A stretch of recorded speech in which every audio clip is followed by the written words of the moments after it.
Now at an NBC 24 exclusive, last March, a 126-vehicle pileup along the Ohio Turnpike killed 3 people. Another 49 were injured, including Ohio State Trooper Andrew Clouser. I spoke with him this week about his recovery.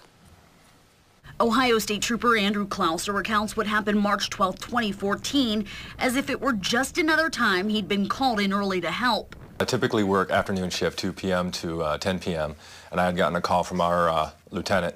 It was around 11 o'clock in the morning. He said, "Weather's really bad out here. We need everybody to come out." After responding and clearing the scene of one crash that snowy Wednesday, the 29-year-old then headed to his next call, one that could have been his last. I go back and I see the van that had been struck. There was a family in there, but I go to open the door to the van to talk to them, see who's hurt, and then that's it. I don't remember anything.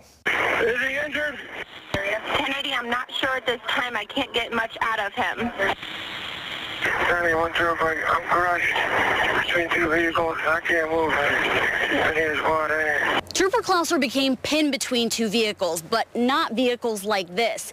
He became pinned beneath 2 vehicles that were parallel to each other and then got stuck under the vehicles. I remember thinking that if I don't get out of here soon, I'm not going to make it. Dispatchers and other officers on the radio thought the same and rushed to the scene. And when word got out that Andy was hurt and how bad it was, everyone was just like, I'm coming in. 981, can you advise the extent of your injuries? 981, I cannot copy you. Along with his fellow officers, perfect strangers helped get Clouser free and on his way to the hospital. My right femur was broken in 2 places. They had to put a rod in there now.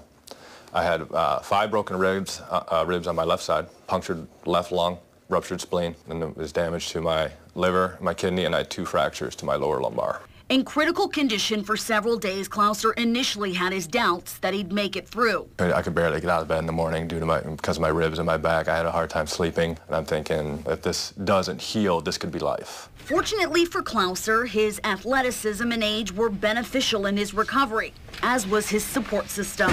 And I received a phenomenal amount of support, not only from the Highway Patrol, but from my family. After months of undergoing physical therapy at home, Clouser was allowed to return to work in July as part of a transitional return-to-work program. I do desk work, whatever paperwork needs to be pushed through to whatever phone calls that need to be made, that sort of thing.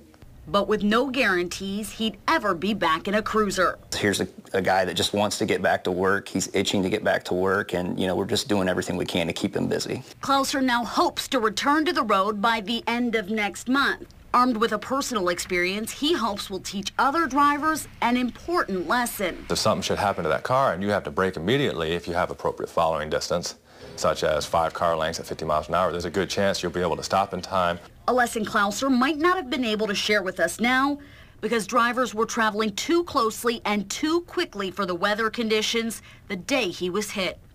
In Milan, Ohio, I'm Angie Gonzalez for NBC 24 News.